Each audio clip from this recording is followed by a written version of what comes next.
But my hope in having our illustrious journalist here is that he briefly address the issue of how a community and how a people can be informed and become engaged if there is no focal point to the community, namely the death of the newspaper.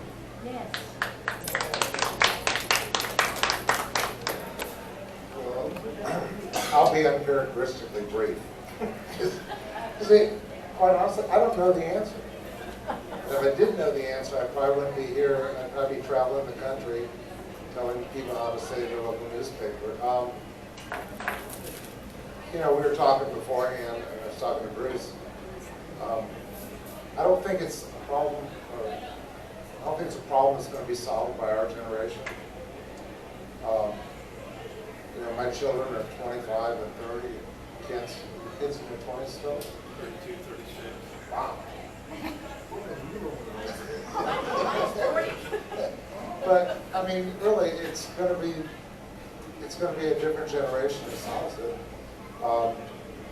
You know, there's been some talk about doing a non-profit newspaper in Ocala. I don't know. It costs a lot of money to do newspapers, and that's the reason they made a lot of money in their heyday. It was ridiculous how much money the Star Banner made back in that day. And it's still making money. It's still, I mean, trust me, it's profitable. But, you know, people are going to want a newspaper when they finally miss out on information that affects their lives. And, you know, Facebook is great, Twitter's great, Instagram is great, I've got it all. But I don't know where I'm going to find out what the mayor did yesterday. Because most people don't write nothing about your fascinating hand yet. I don't see people going, did you see what the mayor did today? Did you see what the county commission did? And so I think, you know, news, we look for news that we can use. And whether that's the starting time of school. I was sitting around with a group of parents a while back, and they changed the starting time of school at their school. And they were like, how'd you find that out? I mean, it's kind of a big deal. You need to know when your kid needs to be at school. And they didn't know because they don't get the newspaper. So I don't know what the answer is going to be. I suspect it will have to get a lot worse before it gets a lot better. I can talk to you about Ocala journalism. I mean, really, if you don't have the Star Banner, I mean, I'm wondering what the radio DJs are going to read in the morning. And that's where they get their morning. That's where they get their morning news. I mean, it just is. And, you know, Channel 20, they've got a presence here, but, you know, they can't cover the community. And, of course, the Star Banner can't cover the community anymore either. Again, I was telling Bruce before the meeting, when I was the managing editor of the Star Banner, I had 68 people in the newsroom. 15 of them were writers. There's now 5. There's 3 writers. And, by the way, the town is 150,000 people bigger. And there's another 150,000 coming in the next 15, 20 years. So, you know, I wish I had some answers for you, Betty. But it's not just for me, but a lot of people that I know. Well, you know, I always looked at my section of the paper as a conversation starter. And of course, I was always lucky. I had a column and I got to say things. You know, it was a great job. It was a dream job. I always said I had one of the 3 best jobs in Ocala. I'm not sure what the other 2 are, but I know I'm among the 3 because. I mean, who gets paid to give their opinion? Right now? Yeah. You would give your opinion about me? Yeah. The mayor called me out at an event the other day, and people were going, are you okay? Are you okay? Are you kidding me? It was like the first time he's called me out. That's what I do. So, yeah, I think the problem is going to be, you know, people always said they love to hate their newspaper, but it's something we always had, people had in common. I laugh at it. These guys can't go, how early can I call you in the morning? They go, well, I get up at 5:30 and start reading my paper. I'm like, well, I'm probably not going to call you at 5:30 in the morning. But it's okay if you want to. She probably would have thought it was okay. But you know, you've got a whole generation of people in this room who read the newspaper every day. Our grandchildren and our children don't.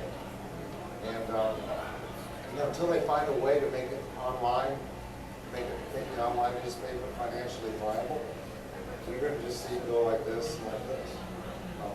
But again, Star Banner is still profiting.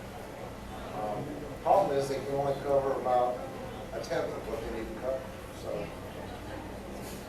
sorry, but I didn't answer your question, but I see doom and gloom for the short term. But I think they'll solve it long term. Yes, sir. This form was video. Yes, sir. Will be beautiful. Yes, it will be able to see it. Well, any preview. All right. It'll be posted on YouTube. When Delphine sends out email, she has your email address. You get an email from her with a link in it, so that you can view it. And there you go. It won't be in the local newspaper. It'll be in, well, Call Delphine with your complaints. First does all the work. Stuff going to a website for the city of Ocala. well, that's the thing about the newspaper. If I say, what time is the movie start tonight, we all know to go on our phones and, find the movie times. But the nice thing about the newspaper, you have everything in one place. You have the obituaries, the classified ads, the sports listings, the sports scores, the meeting times, the obituaries. I mean, it's, But Fred, you gave that up a long time ago. It was lost far before they were closed. well, they whittled away at it, that's for sure. And the president of the New York Times told me about 10, 12 years ago, he said the general purpose newspaper is gone. And that was when we started to get away with the stock listing. Because we get it better on your phone. We did away with color comics. We did away with this column, that. I mean, it's a death by 1,000 cuts, literally. And people have been so kind to me. But they also act like I lost my job, like I lost a loved one. It wasn't any fun to work at the newspaper. And that's the thing that, say, for 35 years, it was an incredibly fun job. Because every day you walked into a room full of people who were educated, well-read, opinionated, liked to talk. That's what you did. You talked about the, hypothetically, you talked about the mayor. So what did you think about the mayor to do? And you'd have 5 people giving input by the time you had a pretty educated opinion of what the mayor did. Just using it as a hypothetical example, we would never actually do that.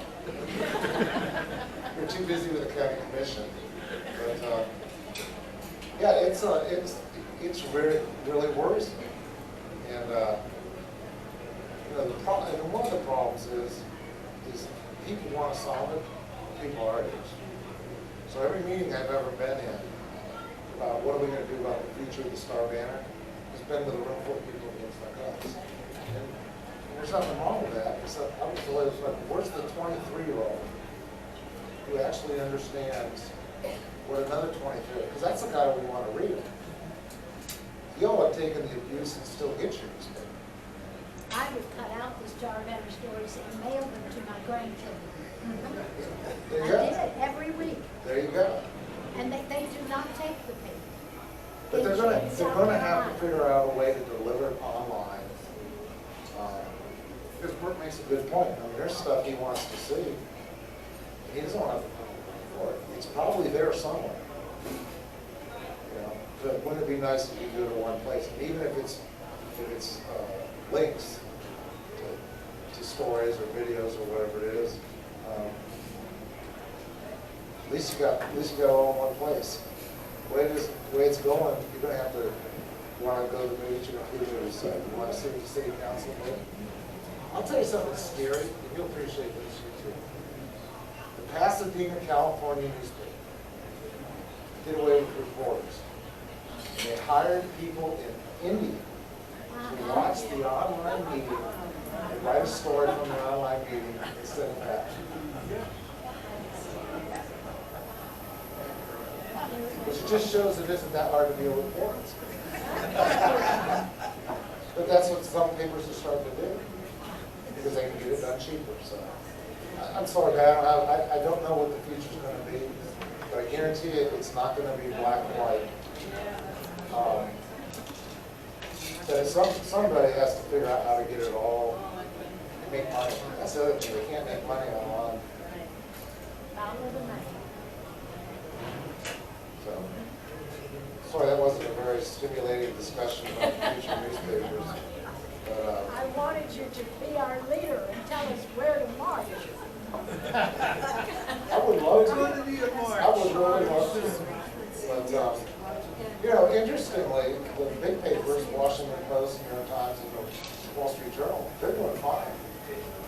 So, I don't know what that tells you, but I guess. You know, one of the problems you have in a community like, you know, our two papers are Gainesville and Ocala. I mean, think of your population. I mean, 50,000 of your residents in Gainesville aren't even residents. They're just students, you know, they're just passing through on the way to the degree. And I don't know, you guys would know this better than me, but what percentage of our population is even from there? 20? I mean, most of these people, most of the people aren't even from there. So anyway, that's a problem too. We're talking about audience. Any other questions I can answer? Thank you for having me today. Thank you. Thanks.